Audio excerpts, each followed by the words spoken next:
एक 25 साल का लड़का जब कारगिल युद्ध में पहुंचा तो हर कोई हैरान था। जिसने किताबें छोड़े हुए अभी कुछ ही दिन बीते थे, जिस हाथ में पेन कॉपी होनी चाहिए थी, वो हाथ आज बंदूक उठाए खड़ा था। और ये जगह थी कारगिल सेक्टर, जहां एक तरफ माइनस का तापमान था, ठंड से उनकी पूरी पलटन कांप रही थी। लेकिन वह एक वीर जांबाज था, दुश्मनों को बार बार ललकार रहा था। लेकिन जैसे ही अपनी पूरी पलटन को खतरे में देखा तो फिर खुद को देश के लिए न्यौछावर कर दिया था। हंसते हंसते उसने मौत को गले लगा लिया था। उनकी बूढ़ी माँ को अपने बेटे का आखिरी चेहरा देखने के लिए करीब 45 दिनों का इंतजार करना पड़ा था। यह कहानी एक ऐसे ही मुस्लिम योद्धा की है जिसने धर्म जात पात सबसे आगे बढ़कर एक ऐसा मुकाम हासिल किया जो देश में अमर हो गया। इस कहानी को जिसने भी सुना उनकी रूह कांप उठी थी। आप देख रहे हैं यूनिक डिस्कवरी यूट्यूब चैनल। आज से करीब 23 साल पहले साल था 1999 का। मई जून का महीना चल रहा था। गर्मियां अपने चरम पर थी, लेकिन कारगिल की उन ऊंची चोटियों में बर्फ की चादर बिछ गई थी। 18,000 फीट की ऊंचाई पर रहना मुश्किल हो रहा था। और फिर तभी भारतीय सेना नीचे मैदानी भागों में उतर आई। लेकिन पड़ोसी पाकिस्तान तो इसी मौके की फिराक में था। भारत के उन ऊंचे इलाकों में जहां भारतीय सेना के बंकर हुआ करते थे, पाकिस्तानी घुसपैठियों ने योजना बनाकर धीरे धीरे उन इलाकों में अपना कब्जा जमा लिया था। जब तक भारतीय सेना को खबर हुई तब तक काफी समय बीत चुका था। और यहीं पर दिल्ली का एक लड़का हमीदुद्दीन सेना में अपनी ड्यूटी दे रहा था। हाँ, ये लड़का कैप्टन हमीदुद्दीन था। संगीत का इतना जानकार था कि उन दुर्गम पहाड़ियों में भी अपने साथियों का हौसला कभी कम नहीं होने दिया। 23 अगस्त 1974 को दिल्ली के एक मुस्लिम परिवार में इस जांबाज का जन्म हुआ था। लेकिन जब 8 साल का हुआ तो भाग्य ने उनका साथ नहीं दिया था। अचानक उनके पिताजी की मौत हो गई थी और फिर उनके घर का गुजारा उनकी मां ने ही चलाया था। उनकी माता हेमा अजीज शास्त्रीय संगीत की बेहद जानकार थी।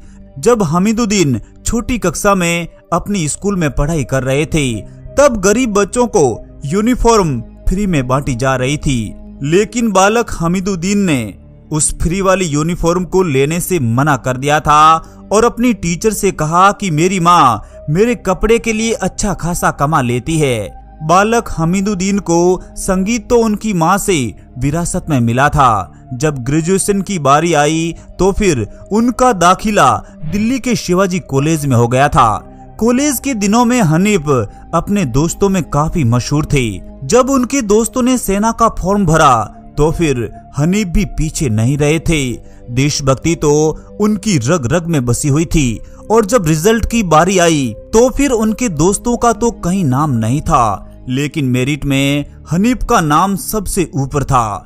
ट्रेनिंग के दौरान उन्होंने कड़ी मशक्कत की थी और फिर अपनी बहादुरी का लोहा भी मनवाया था। लंबी कदकाठी और ये दुबला पतला शरीर अपने जीवन की एक अलग ही राह पर चल रहा था। फाइनली जब उनकी ट्रेनिंग पूरी हुई तो फिर 7 जून 1997 को राजपुताना राइफल्स की 11वीं बटालियन में उनकी तैनाती हुई थी और फिर पहली पोस्टिंग सियाचिन में मिली थी।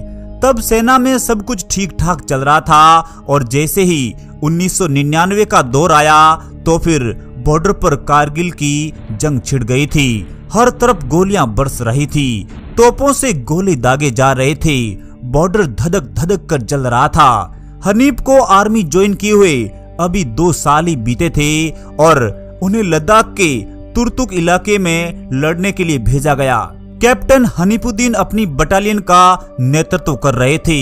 जून का महीना चल रहा था और यहाँ पर पाकिस्तानियों को खदेड़ने के लिए कैप्टन हनीफुद्दीन को जिम्मा दिया।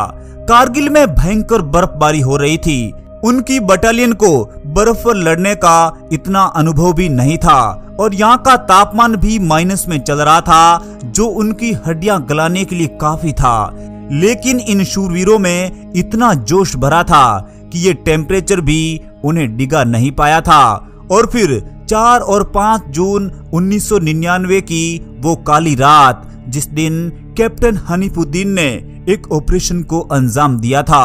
कैप्टन हनीफ और उनकी बटालियन उस जगह पहुंच गई थी जहां पर पाकिस्तानी डेरा जमाए हुए थे, और ये भनक उन पाकिस्तानी घुसपैठियों को भी लग गई थी। आमने सामने की इस भयंकर लड़ाई में खून की नदियां बह गई थी। जो सफेद बर्फ की चादर जमी थी उसी पर लाशों के ढेर लगा दिए थे। लेकिन अफसोस, उनकी पलटन के काफी जांबाज शहीद भी हो चुके थे। धीरे धीरे बारूद भी खत्म हो रहा था। पीछे से सेना का कोई बैकअप भी मौजूद नहीं था। अब लड़ाई तो कैप्टन हनीफुद्दीन को ही लड़नी थी। उन्हें पता था कि अगर उन्होंने कोई योजना नहीं बनाई तो उनकी पूरी पलटन मारी जाएगी। कैप्टन अपने सिपाहियों की सुरक्षा को लेकर बेहद गंभीर थे, और फिर उन्होंने पाकिस्तानी घुसपैठियों को चकमा देकर उन पर गोलीबारी जारी रखी। तब तक कैप्टन की सेना एक सुरक्षित जगह पहुंच गई, और ये जांबाज एक तरफ से अकेला ही उन्हें चकमा दे रहा था। दुश्मन पर लगातार गोलियां बरसा रहा था।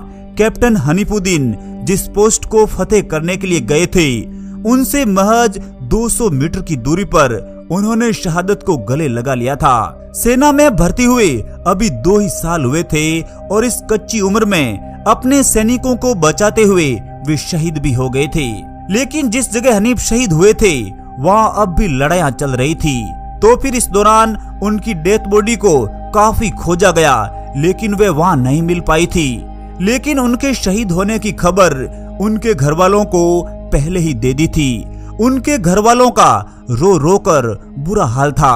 करीब 45 दिन बीतने के बाद उन्हें अपने हनीफ का आखिरी चेहरा देखने को मिला था। कैप्टन हनीफुद्दीन को उनकी बहादुरी और साहस के लिए मरणोपरांत वीर चक्र से नवाजा गया था। और जब कारगिल के शहीदों को फ्री में पेट्रोल पंप बांटे जा रहे थे, तो फिर उनके परिवार ने भी इस प्रस्ताव को खुशी खुशी ठुकरा दिया था। ये ठीक वैसा ही था जैसा बचपन में हनीफ ने अपनी स्कूल में फ्री यूनिफॉर्म को भी ठुकराया था। तत्कालीन सेना अध्यक्ष बीपी मलिक ने कैप्टन की मां हेमा अजीज को कहा कि उनके बेटे की डेथ बॉडी नहीं मिल रही है, क्योंकि वहां पर अभी भी लड़ाई चल रही थी। तो उनकी मां का जवाब भी हैरान करने वाला था। उनकी मां ने कहा कि मेरे एक बेटे के खातिर दूसरे जवानों को नुकसान नहीं होना चाहिए। और फिर आखिरकार जब युद्ध खत्म हुआ तो 45 दिन बाद कैप्टन हनीफुद्दीन का शव उनके घर दिल्ली के मयूर विहार में पहुंचा था। मां भारती के उन रणबांकुरों को भारत सरकार ने भी सम्मान देकर तुर्तुक वाले इलाके को हनीफुद्दीन सब सेक्टर नाम दिया। दिल्ली के मयूर विहार में भी उनके नाम पर एक रोड का नाम रखा गया, हनीफुद्दीन मार्ग। आज भी हनीफ के घर में उनके मेडल और सामान से सजा एक कोना उनकी बहादुरी की वीर गाथा बताता है। मां भारती के ऐसे लाडलों को यूनिक डिस्कवरी टीम उन्हें बार बार वंदन करती है। जय हिंद, वंदे मातरम।